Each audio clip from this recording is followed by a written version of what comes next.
নমস্কার সবাইকে। আমার নাম দিশা। তো দিশা ব্লগটা আমি নতুন একটা চ্যানেল খুলেছি। সেটা হচ্ছে অনেক কাউকে দেখে বা নিজের নিজের মতেই অনেকদিন ধরে ইচ্ছা ছিল এই চ্যানেলটা খোলার। তো এমন কোনো রিজন নেই খোলার জন্যই, বাট কিছু কিছু জিনিসের জন্য খুলেছি। যেমন হতে পারে আমাদের অনেক সময় অনেক কিছু স্মৃতি থাকে যেগুলো আমরা ভিডিও করে রাখি, বাট হয়তো ফোন মেমোরি ফুলের জন্য সেটা আমরা ডিলিট করে দিতে হয়। তো এই ইউটিউব চ্যানেলটা এই জন্যই খোলা হয়েছে যাতে সেই স্মৃতিগুলোকে যেন আমরা সবাইকে দেখাতে পারি, প্লাস অনেকে দূরে দূরে আছে, সেই ভিডিওগুলোকে ক্যাপচার করে রাখলে তারাও দেখতে পারবে। এটার জন্য আমার মনে হয়েছে এই চ্যানেলটা খোলার। বাট আরেকটা কারণও আছে, সেটা হচ্ছে আমি প্রথম থেকে একটা মেয়েকে খুব ফলো করি ইউটিউবে। আমি সচরাচর কাউকে ওরকম সাবস্ক্রাইব করি না, বাট একজনকে আমি খুব ভালোবাসি, সেটা হচ্ছে টিনা দি, যেটা টিনা ব্লগ ছিল, আছে এখন। তো আমি ওর প্রথম থেকে দেখেছি জার্নিটা, প্রথম থেকে যখন গ্রামে বিয়ে করে গেছে, বেবি হলো, প্রথম থেকে সব কিছু দেখেছি। তো ওর লাইফে দেখে আমি নিজেকেও তো অনেক বেশি নিজেকেও মোটিভেট করেছি যে একটা মেয়ে কতটা স্ট্রাগল করে, হাজব্যান্ড কিছু না করে না কিছু, তাকে তার পাশে দাঁড়িয়ে তাকে হেল্প করা, অনেক কিছু দেখেছি আমি। ভালো লাগতো গ্রামের দৃশ্য দেখতে, কিন্তু কিছু কিছু জিনিস আমার খুব খারাপও লাগতো, যেটা হয়তো টিনাদি বুঝতে দিত না, বাট সেটা আমার খুব খারাপ লেগেছিল। তো ওই সময়টা হয়তো তো আমরা ওটা ইগনোর করতাম, বাট এখন যখন টিনাদি বাড়ি ছেড়ে চলে এসেছে, তো সেই দিনগুলো, মানে সেই দিকগুলো যখন আমি এখন, টিনাদিও হয়তো বলে বা অনেকেই বলেছে, অনেক ক্রিয়েটাররাই বলে, তো যারা ভালো যারা খারাপ অনেকেই অনেক কিছুই বলেছে। তো আমি তাদের উদ্দেশ্যে কিছু বলতে চাই না, কারণ আমি অনেক ছোট ইউটিউবার। আমি ছোট ভাই ছোটই থাকতে চাই, অত বড় হয়ে লাভ নেই, বড় হতেও চাই না। ছোটোখাটো যেরকম করছি সেটাই ঠিক আছে। ভিডিও করছি, আমার ফ্যামিলিও খুশি হচ্ছে, শর্ট ভিডিও করছি, ফানি ভিডিও করছি, তো এটাতে আমি খুশি, ঠিক আছে। তো আমি আজকে টিনাদির হয়ে এই কথাটা এর জন্য আজকে আমি বলতে আসলাম। আমি ভাবছিলাম যে আমি কোনোদিনও বলবোই না, আমি জাস্ট ওই ভিডিও যেরকম দেখি সেরকমই দেখবো, সেরকমই চলবে। বাট আজকে আমার কিছু কিছু জিনিস খুব খারাপ লেগেছে, তো সেটার জন্য আমি বাধ্য হয়েছি টিনাদির জন্যই কথাটা বলতে। টিনাদিকে আমি সবার ফার্স্টে বলি, তুমি খুব ভালো, খুব মিষ্টি দিদি, আমার ভীষণ ভালো লাগে। আমি দেখি তোমাকে, আমার মা দেখে, আমি শিলিগুড়ি থেকে দেখছি তোমাকে।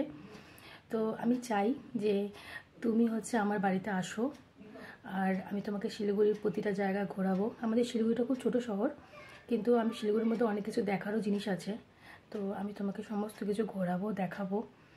আর ইভেন তুমি আমার বাড়িতে এসে থাকতে পারো। নতুন বিয়ে হয়েছে, আমার শ্বশুরবাড়িতেও জায়গা আছে, বাপের বাড়িতেও জায়গা আছে, তোমার যেখানে মন চায়। আমার মাও তোমাকে ভীষণ ভালোবাসে। তোমার যখন এই ব্যাপারটা হয়েছিল, যে ডিভোর্সের ব্যাপারটা, সেটার জন্য আমার মা আপসেট হয়েছিল। আমার মা আমাকে বলতো যে একটা মেয়ের লাইফটা কতটা নষ্ট হয়ে গেল, বাট আমি এখন মনে করছি তুমি ভালো ডিসিশন নিয়েছো, ছেড়ে দিয়ে চলে এসেছো। যখন একটা মেয়ের লাইফের মর্যাদা, যেটা সবসময় হাজব্যান্ড দেয়, হাজব্যান্ডকে দেওয়া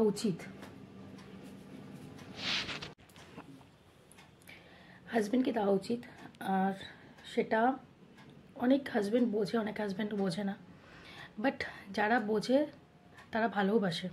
আমার 16 বছর রিলেশন, লাভ অ্যান্ড ম্যারেজে আমার বিয়ে হয়েছে।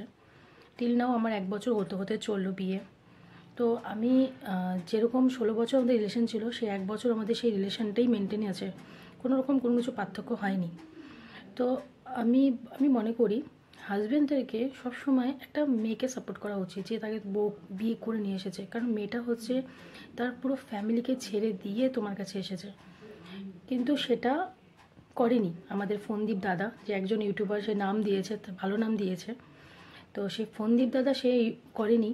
আমি ছোটো ছোটো কিছু সিন আমি তো আপনাদেরকে বলতে চাই। সেটা হচ্ছে আমি যখন একদিন দেখেছিলাম, গরমকাল, একটা ওয়াইফের সবসময় ইচ্ছা করে যে তার হাজব্যান্ড পাশে থাকবে, গরমকাল হোক, শীতকাল হোক, বর্ষাকাল হোক, অবভিয়াসলি পাশেই থাকবে, পাশেই শোবে। কিন্তু আমি দেখতাম যে গরমকাল পড়েছে, ঠিক ওর মা যে নিচে বিছানা করে শুতো, ছেলে ওখানেই শুবে। বউ আর বাচ্চাটা পাশের ঘরে, মানে ওর ঘরে, টিনার ঘরে শুয়ে আছে। ইভেন যখন এসি নিয়ে আসলো, তারপরও দেখতাম যে এসি নিয়ে আসে যেন মাকে পাশে শোয়াবে। প্রাইভেসি থাকে না দুজনের মধ্যে। একটা হাজব্যান্ড ওয়াইফের প্রাইভেসি থাকে রাতেই, কারণ দুজনের কথা, দুজনের সমস্ত কিছু রাতেই একটা হয়, কথাবার্তা হয়, ভালোবাসা হয়, সমস্ত কিছু কথা হয়। সেখানে যদি শাশুড়ি মা ঢুকে গেল বা আদার্স কেউ ঢুকলো, সেটা আর প্রাইভেসি থাকে না, আর রিলেশনটাও থাকে না। আজকে ফন্দীপ দাদা আমার যা মনে হয়, ও টিনাদিকে ভালোবেসেছে শুধু টাকার জন্য। 1 টাকা তো ইনকাম করার ক্ষমতা নেই। প্রথমে কী করলো, একটা ইলেকট্রিকের একটা কাজ করলো, সেটাও দেখতাম আমরা। 2 দিন কাজে যাওয়ার পর 3 দিন কাজে যায় না সে। গাড়ি কিনলো, ড্রাইভারের কাজ করবে, সেটাও করলো না। 4,000 টাকার একটা জ্যাকেট কিনেছিল, লেদারের জ্যাকেট, সেটা তখন বলছিল আমি এবার প্রথমবার এত দামি একটা জ্যাকেট কিনলাম। তো সেটাও বইয়ের কামাই। তো সেখানে ওকে ভাবা উচিত ছিল যে আমার বইয়ের দ্বারা আমার এত উন্নতি, এত বড় একটা বাড়ি বানাচ্ছি, এত কিছু গাড়ি কিনছি, সমস্ত কিছু আমার বইয়ের টাকায়। তো সমস্ত কিছু আমার বউকে তো সেই মজাটা দেওয়া উচিত ছিল পণ্ডিত দাদার, সেখানে দেয়নি।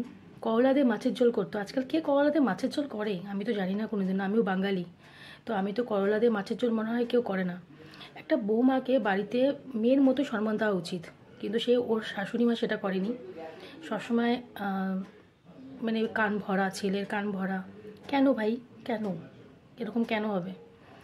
আমার মনে হয় টিনাদি যা করেছে বেস্ট করেছে। তুমি লাইফে এনজয় করো, তুমি লাইফে ফ্রিডম হয়ে যাও। তুমি যেটা এখন করছো সেটা বেস্ট করছো, কোনো নাটক করছো না। যারা বলছে তুমি নাটক করছো সেটা ভুল বলছে। আমার মনে হয় তোমার মুখে যে খুশিটা এখন দেখা যাচ্ছে, যে চমকটা এখন দেখা যাচ্ছে, সেটা আগে কখনোই আমরা দেখিনি। আগের ব্যাপারটা আলাদা ছিল, বাট এখন তোমাকে দেখতে আরও বেশি মিষ্টি লাগে। আমার মিষ্টি দিদি, তুমি আমাদের বাড়িতে অবশ্যই এসো। আমি শিলিগুড়ির থেকে বলছি, ইনভাইট করছি তোমাকে। তুমি এনজিপিতে এসে আমাকে হয়তো দেখতে পারবে, নাম্বার তোমরা জানো কোথা থেকে নাম্বার দিতে হয়। আমাকে নাম্বারে ফোন করো, আমি তোমাকে রিসিভ করতে চলে যাব, তোমাকে আমার বাড়িতে রাখবো, পুরো শিলিগুড়ি ঘোরাবো। I love you. আমার মাও তোমাকে ভীষণ ভালোবাসে। আমার বর তোমার ভিডিও দেখে, আমার বর পর্যন্ত বলছে যে ছেলেটাকে পেলে একটা থাপ্পড় মারা উচিত, এত ভালো একটা বউকে কী করে এভাবে করে। তো যাই হোক, আমি চাই তুমি বাচ্চাটাও পেয়ে যাও, তোমার লাইফটা সুন্দরভাবে কাটাও। তুমি যাকেই করো নিউ পার্টনার, সেও যেন ভীষণ ভালো হয়। I love you.